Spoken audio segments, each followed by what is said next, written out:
Rock City 101.9 FM. For stories untold.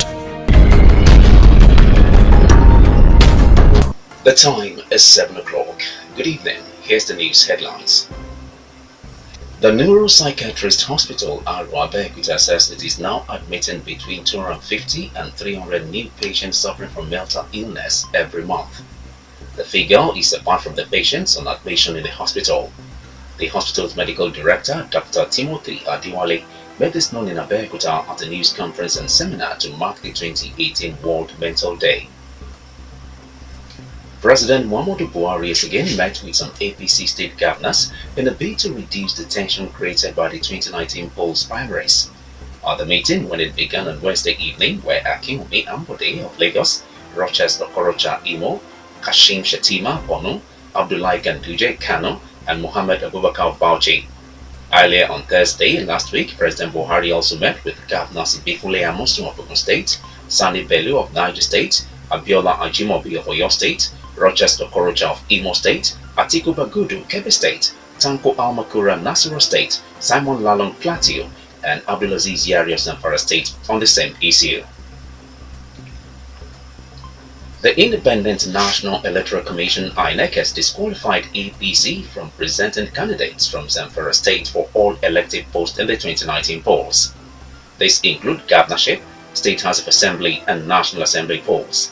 INEC, in a letter to APC by its acting secretary, Okechukwu Ndeje, says the decision was taken following its failure to conduct primaries in accordance with the provisions of the Electoral Act.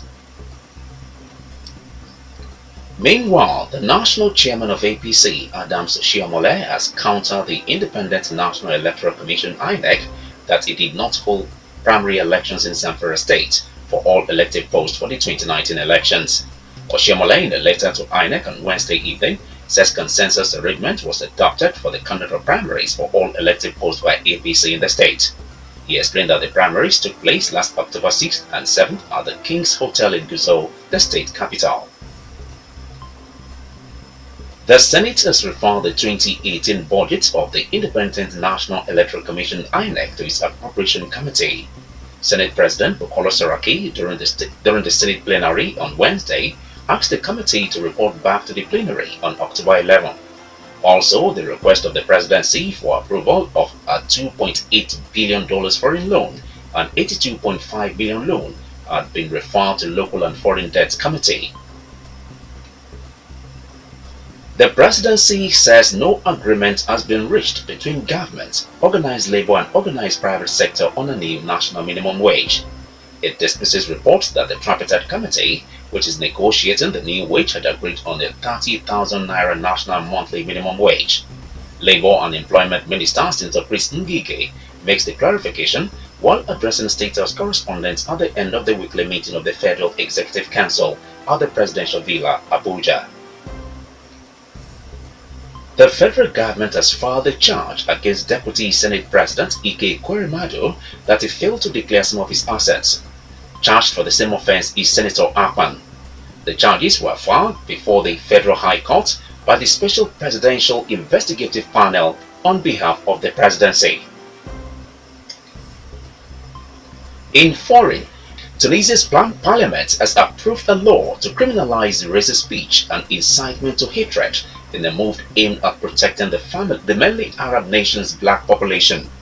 Under the law, a person convicted of using racist language could be sentenced to a year in prison or fined about $350. The law was passed with the backing of 125 MPs. 1 voted against it and 5 abstained. In sports, the Super Eagles now have a full house in Uyo following the arrival of Russian-based defender Brian Idowu to the Ibom Hotel and Golf Resort on Wednesday morning.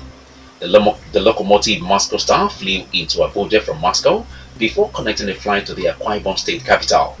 Super Eagles coach Kenneth Rowe will hold a team meeting with all the 24 players in camp before they head to the Gatswill Akpabio International Stadium for their first workout on grass.